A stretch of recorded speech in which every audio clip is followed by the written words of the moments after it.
அவையோர் அனைவருக்கும் வணக்கம். நான் இன்று நம் நாட்டின் எதிர்காலத்தை தீர்மானிக்கும் ஒரு முக்கிய சக்தியான இளையோர் திறன் பற்றி பேசப்போகிறேன். கனவு காணுங்கள், அந்த கனவை நோக்கி பயணம் செய்யுங்கள் என்று இளையோர்களுக்கு ஊக்கமளித்தவர் டாக்டர் ஏபிஜே அப்துல் கலாம் அவர்கள். இளையோர் என்றால் இன்றைய மாணவர்கள் மட்டுமல்ல, நாளைய இந்தியாவை உருவாக்கப் போகும் சக்தி. ஒவ்வொரு குழந்தைக்குள்ளும் ஒரு திறமை இருக்கிறது. பேசும் திறமை, பாடும் திறமை, ஓவியம் வரையும் திறமை, விளையாட்டு திறமை, புதிய விஷயங்களை கண்டுபிடிக்கும் திறமை, தொழில்நுட்ப திறமை, தலைமையேற்று வழிநடத்தும் திறமை என ஒவ்வொருவருக்குள்ளும் ஒவ்வொரு திறமை இருக்கிறது. அந்த திறமையை கண்டுபிடித்து தொடர்ந்து பயிற்சி செய்தால் வெற்றி நிச்சயம்.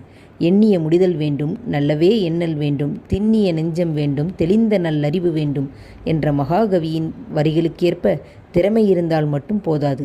அதனுடன் தன்னம்பிக்கை, விடாமுயற்சி, நேர மேலாண்மை, நல்ல சிந்தனை, குழுவாக செயல்படும் திறன், தொழில்நுட்ப அறிவு ஆகியவற்றையும் வளர்த்து கொள்ள வேண்டும். முயற்சி திருவினையாக்கும் என்பது நம் முன்னோர் சொன்ன மிகச்சிறந்த உண்மை. ஒரு சிறிய விதை இன்று மரமாக இல்லை, ஆனால் அதற்குள் ஒரு பெரிய மரமாகும் திறன் ஒளிந்திருக்கிறது. அந்த விதைக்கு தண்ணீர், மண், சூரிய ஒளி கிடைத்தால் அது பெரிய மரமாக வளரும். அதைப்போலவே நம்முடைய திறமைக்கும் பயிற்சி, முயற்சி, தன்னம்பிக்கை தேவை. தாமஸ் ஆல்வா எடிசன் தனது கண்டுபிடிப்புகளில் தோல்வியடைந்த போது, நான் 10,000 முறை தோற்றுப்போகவில்லை, வேலை செய்யாத 10,000 வழிகளை கண்டுபிடித்துள்ளேன் என்று கூறுவார்.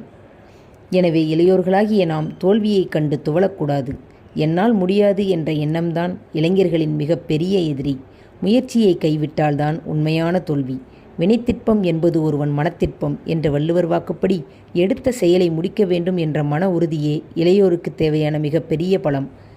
இன்றைய இளையோர்களின் திறமையை மேம்படுத்தவும் பால்படுத்தவும் என இருவேறு பணிகளை ஒரு சேர செய்கிறது நவீன தொழில்நுட்பம்.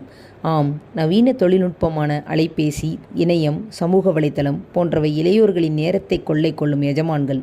அதை நாம் எவ்வாறு பயன்படுத்துகிறோம் என்பதிலேயே நம் எதிர்காலம் அடங்கியிருக்கிறது.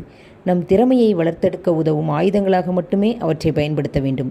இன்றைய உலகில் மனிதர்களின் 6வது விரலாயிருக்கும் அந்த அலைபேசி நம்மை ஆளாமல் பார்த்து கொள்ள வேண்டியது நம் பொறுப்பு. நீ உலகில் காண விரும்பும் மாற்றமாக நீயே இரு என்பது மகாத்மா காந்தியின் மகத்தான பொன்மொழி. நாட்டில் நல்ல மாற்றத்தை விரும்பினால் முதலில் நம்மிடமிருந்தே மாற்றத்தை தொடங்க வேண்டும். நேரத்தை வீணாக்காமல் படிக்க வேண்டும். புதிய விஷயங்களை கற்றுக்கொள்ள வேண்டும். நம் திறமையை பயிற்சி செய்ய வேண்டும். மற்றவர்களுக்கும் உதவ வேண்டும்.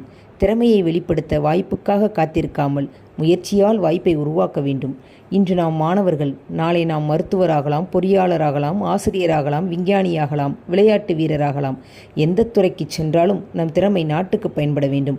நான் மட்டும் முன்னேற வேண்டும் என்பது வெற்றி அல்ல, என்னுடன் என் சமூகமும் முன்னேற வேண்டும் என்பதே உண்மையான வெற்றி.